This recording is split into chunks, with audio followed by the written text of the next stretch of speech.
ತಾನಂದುಕೊಂಡಂತೆ ನಡೆದು ಬಾಳಿದಳು ಅವಳಾಗಿ ಜಗದ ಹಕ್ಕ. ತಾನಂದುಕೊಂಡಂತೆ ನಡೆದು ಬಾಳಿದಳು ಅವಳಾಗಿ ಜಗದ ಹಕ್ಕ. ಸಾಧುತನದಲ್ಲಿ ಹೆಣ್ಣು ಬಾಹುಬಲಿ ಅವಳಾಗಿ ಮುರಿದಳು ಲೋಭ ಮದ ಮತ್ಸರಗಳ ಸೊಕ್ಕ. ಅಕ್ಕ ಮಹಾದೇವಿ ಎಲ್ಲಿ ಮಲೆನಾಡು, ಎಲ್ಲಿ ಶ್ರೀಶೈಲ, ಎಲ್ಲಿ ಕಲ್ಯಾಣ. ಏನ್ರಿ, ಒಬ್ಬ ರಾಜನನ್ನು ಮದುವೆಯಾಗಿದ್ದರೂ ಕೂಡ ತನ್ನ ಲೋಕ ನನ್ನನ್ನು ಹೀಗೆ ಅನ್ನುತ್ತೆ ಅಂತ ಪರಿಜ್ಞಾನ ಇದ್ದರೂ ಕೂಡ ಬರೀ ಮೈಲಿ ಬುಂಡ್ಗೆ ತನ್ನ ವರವಾಗಿರೋ ಕೇಶರಾಶಿನ ಮೈ ಮುಚ್ಚಿಕೊಂಡು ಎಲ್ಲವನ್ನು ಧಿಕ್ಕರಿಸಿ ಚನ್ನ ಮಲ್ಲಿಕಾರ್ಜುನನನ್ನು ಅರಸಿ ಶ್ರೀಶೈಲದಲ್ಲಿ ಹೋಗಿ ಐಕ್ಯಳಾದ ಆ ಅಕ್ಕ ಮಹಾದೇವಿ, ಆ ಜಗದ ತಾಯಿ, ಯಾರೇ ಅವ್ರನ್ನ ಮರೀತಾರೆ? ಅವಳಂತೆ ನನ್ನ ತಾಯಿ ಕೂಡ ಮೋಟಕ್ಕ ಮಹಾದೇವಿ ಲೋಕದ ವಿರುದ್ಧವಾಗಿ ನಡೆದರು. ಮೋಟಕ್ಕ ಮಹಾದೇವಿ, ಆ ತಾಯಿಗೆ ಒಬ್ಬ ಅಣ್ಣ ಇದ್ದ. ಅವನು ಮುಟ್ಟಾಳ. ಅವ್ರಿಗೆ ಎಷ್ಟು ಹೀನಾಯವಾಗಿ ಕನ್ನಡ ಪದ ಎಷ್ಟಿದ್ದಾವೆ ಅಷ್ಟು ಹೇಳಿದ್ರೂ ಸಾಲದು. ಮೂರ್ಖ, ಒಂದು ನಾಯಿಗಿಂತ ಕಡೆ. ಅವ್ರಿಗೆ ಯಾಕೆ ವಿದ್ಯೆ ಇತ್ತು?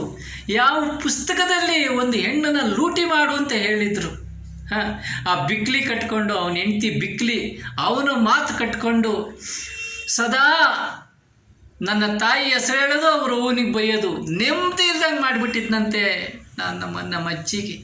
ನಮ್ಮ ತಾಯಿ ಹೆಸರು ಹೇಳಿ, ನಾನು ಕೊಟ್ಟಿದ್ದು ಒಡವೆ, ನಾನು ಕೊಟ್ಟಿದ್ದಿದು, ನಾನು ಕೊಟ್ಟಿದ್ದದು ಅಂದ್ಬಿಟ್ಟು ಎಲ್ರಿ ಎಲ್ಲ ಬೇರೆಯವ್ರಿಗೆ ತಿನ್ನಿಸ್ತಾಳೆ ಅಂತ ಮೆದೆ ದುಡ್ದು ಪಾಪ ಅದೆಷ್ಟು ಉಸಿರು ಕಟ್ಟಿ ಹಸಿದು ದುಡ್ದು ಮೆದೆ ಹಾಕಿದ್ದ ಮೆದೆ ಹುಲ್ಲನ್ನು ಹೊರ್ಕೊಂಡು ಹೋದಂತೆ. ಲೋಟ, ಚೊಂಬು, ಕಳಸ ಯಾವುದು ಬಿಡಲಿಲ್ಲ, ಎಲ್ಲ ಬಂದು ಗಾಡಿ ಕಟ್ಕೊಂಡು ಲೂಟಿ ಮಾಡೋದಂತೆ. ಇವನು ಯಾವನ್ನ ಮೇಷ್ಟ್ರು ಅಂತಾರ, ಇಲ್ಲ ಹುಚ್ಚು ನಾಯಿ ಅಂತಾರ?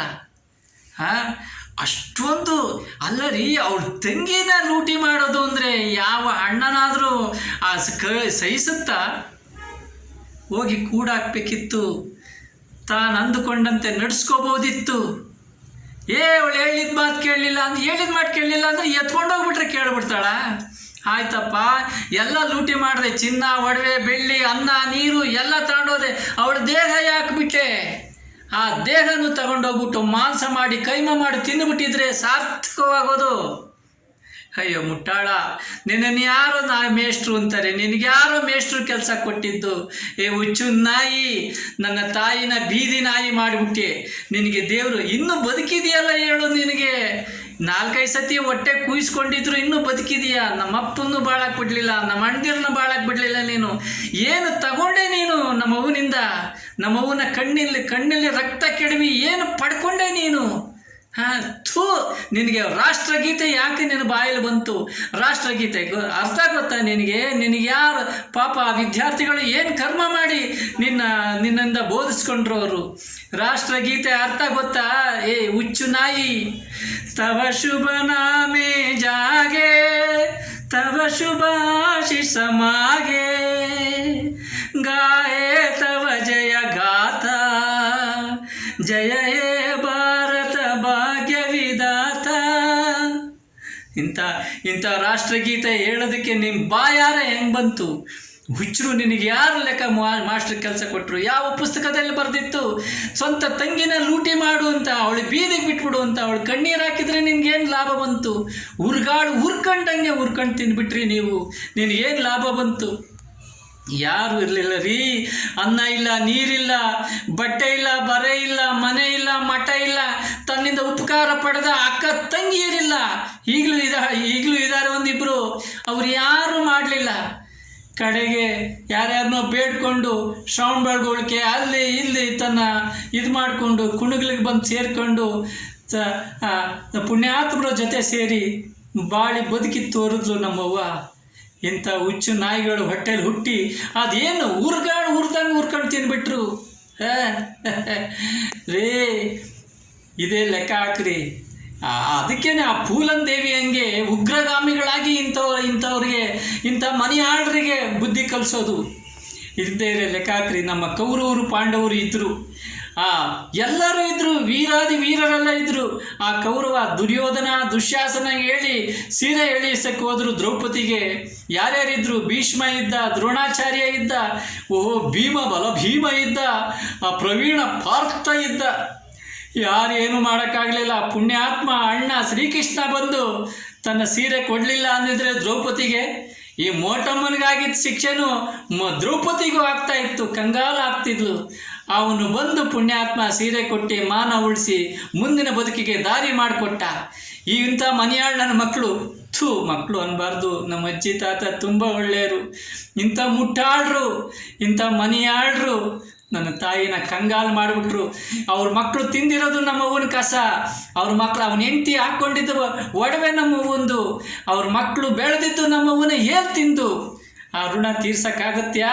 ಈ ಜನ್ಮ ಅಲ್ಲ, 7 ಜನ್ಮ ಆದರೂ ಆಗೋದಿಲ್ಲ. ಹಂಗೆ ಆ ದೇವರಾಜನ ಮಗಳಿಗೂ ಹಂಗೆ ಆಗಿತ್ತಂತೆ. ದೇವರಾಜನ ಮಗಳೂ ಮನೆ ಬಿಟ್ಟು ಆ ಥರ ಕೆಟ್ಟಾಗ ಪಾಪ ದೇವರಂಥ ಮನುಷ್ಯ ಆ ಕಂದನಿಗೆ ರಕ್ಷಣೆ ಕೊಟ್ಟ. ಅವರಪ್ಪ ಮಾಡಿದ ತಪ್ಪನ್ನೇ ಅವನು ಮಾಡಲಿಲ್ಲ. ಆ ಕಂದ ಚೆನ್ನಾಗಿರ್ತಾನೆ ನೋಡಿ. ಅವರಪ್ಪ ಮಾಡಿದಂಗೆ ನಮ್ಮ ಅವ್ವನಿಗೆ ಅವರಪ್ಪ ಮಾಡ್ದಂಗೆ ಇವನು ಮಾಡಿಬಿಟ್ಟಿದ್ರೆ ಆ ಕಂದ ಉಳಿತಿದ್ಲ? ಈಗ ನೋಡಿ, ಅವನು ದೇವರಂಥ ಮನುಷ್ಯ ಆಗಿರೋದಕ್ಕೆ ಅವನ ಕಂದನ ಕಾಪಾಡಿಕೊಂಡ. ಇದಲ್ವೇನ್ರಿ ಬದುಕು ರೀ? ಸಿದ್ಧಿ ಪಡೆದ ಬುದ್ಧನಂತೆ ನಗುತ್ತಿದ್ಲು ರೀ. ನನ್ನ ತಾಯಿ ಹೆಣ್ಣು ಹುಲಿಯಂತೆ ಬದುಕಿದ್ಲು. ಹೇಗಿರಿ? ದೈವ ಆಶೀರ್ವಾದ ಬೇಕ್ರಿ. ಅಂಥ ಗಟ್ಟಿ ಹೆಣ್ಣು, ಹಿಮಾಲಯದಂಥ ಗಟ್ಟಿತನ ನನ್ನೊಳಗಿತ್ತು, ನನ್ನ ತಾಯಿ ಒಳಗಿತ್ತು. ಅವ್ರಿ ನಾನು ಕೇಳ್ಕೊಂಡೆ ರೀ, ಅವ್ವ ನಾನು ಬಾರ್ನಲ್ಲಿದ್ದೀನಲ್ವ, ನನಗೆಲ್ಲ ಈ ಥರ ಕೆಟ್ಟವರು, ಕೆಟ್ಟ ಜನ, ಲೂಟಿಕೋರರೆಲ್ಲ ಪರಿಚಯ ಇದ್ದಾರೆ ಕಣವ. ನಮ್ಮ ಹೆಸರು ಬರೋದಿಲ್ಲ, ಹೇಳು ಲೂಟಿ ಮಾಡಿಸ್ಬಿಡ್ತೀನಿ. ನಮ್ಮ ಮನೆ ಹೆಂಗೆ ಹಾಳು ಮಾಡ್ದೆ ಅವನಿಗೂ ಹಾಳು ಮಾಡಿಸ್ಬಿಡ್ತೀನಿ. ಇನ್ನು 10 ವರ್ಷ ಆದರೂ ಅವನು ಚೇತರಿಸ್ಕೋಬಾರ್ದು, ಹಂಗೆ ಬರೋದೆಲ್ಲ ತಗೊಂಡೋಗ್ರು ಅಂತ ಹೇಳ್ಬಿಡ್ತೀನಿ ಕಣವ ಅಂದೆ. ಯಪ್ಪ ಬೇಡ ಕಣೋ, ಅವನು ಮಾಡಿದ ಕರ್ಮ, ಮನೆಯಾಳ ಮಾಡಿದ ಕರ್ಮಕ್ಕೆ ನಾವು ಹೋಗೋದು ಬ್ಯಾಡ್ದು. ಅವನ ಮನೆ ಅವನೇ ಇದು ಮಾಡ್ಕೊಳ್ಳಿ, ನಾವು ಹೋಗೋದು ಬೇಡ. ನೀನು ಯಾರಿಗೂ ಏನು ಅನ್ಬೇಡ, ನೀನು ಆರಾಮಾಗಿದ್ಬಿಡು. ದೇವರು ಅನ್ಸ್ಕೊಂಡಿದ್ಯಾ, ನೀನು ದೇವ್ರ ಥರ ಇದ್ಬಿಡು ಕಂದ. ಯಾರ ಸವಾಸಕ್ಕೂ ಹೋಗಬೇಡ. ಈ ಗಂಗಾಧರನ ವಿಚಾರಕ್ಕೂ ಹಂಗೆ ಅಂದ್ಲು. ಆ ಹುಚ್ಚು ನಾಯಿ, ಆ ದೊಡ್ಡ ಮೇಷ್ಟ್ರು ವಿಚಾರಕ್ಕೂ ಹಂಗೆ ಅಂದ್ಲು. ಇಲ್ದವ್ರಿ ನಾನು ಇವ್ರನ್ನೆಲ್ಲ ನಾನೇನು ಮಾಡೋದಿಲ್ಲ, ನನಗೇನಂತ ಬಲಶಾಲಿನೂ ಅಲ್ಲ, ನನಗೆ ಹೇಳಿದ್ರೆ ಮಾಡೋ ಜನ ಇದ್ದಾರೆ ರೀ ಅಂತ ಅನ್ಯಾಯ ಮಾಡೋದು. ಅಂಥ ದೇವತೆ ಅಂತ ತಾಯಿ ಮತ್ತೆ ಹುಟ್ಟಿ ಬರ್ತಾಳ, ನನಗೆ ಸಿಗ್ತಾಳ ಅಂತ ಗಟ್ಟಿ ಹೆಣ್ಣು ಇಂಥ ಹುಚ್ಚೂರು ನಾಯರನ್ನೆಲ್ಲ ನಗತಲೇ ಎದುರಿಸಿದ್ಲು. ನಗತೆ ಯುದ್ಧ ಮಾಡದೆ ಗೆದ್ದ ನನ್ನ ತಾಯಿ ದೇವರು, ಅವಳ ಸಂಖ್ಯೆ 1000ವಾಗಲಿ. ಇಂಥ ಲುಚ್ಚರು, ಇಂಥ ಮನೆಯಾಳ್ರಿಗೆ ಬುದ್ಧಿ ಕಲಿಸ್ಲಿ. ಯಾರಿಗ್ರಿ? ಯಾರು ಅನ್ಯಾಯ ಮಾಡೋದ? ಅವ್ರ ಮನೆ, ಅವನ ಕಣ್ಣಿಗೆ ಅವನೇ ಇಟ್ಕೊಂಡು ನಗುತ್ತಾ. ಇಂಥವ್ರನ್ನ ಮನುಷ್ಯರು ಅಂತಾರ, ಮೃಗಗಳು ಅಂತಾರೆ. ಮೃಗಕ್ಕಿಂತ ಕೆಟ್ಟವು ನೀವು, ಕೆಟ್ಟವು. ನಿಮಗೆ ಬೈದು ನಾವ್ಯಾಕಿದಾಕಣ್ಣ? ಪ್ರೀತಿ ಪಾರಿವಾಳ ಥರ ಇದ್ಲು ನಮ್ಮವ್ವ.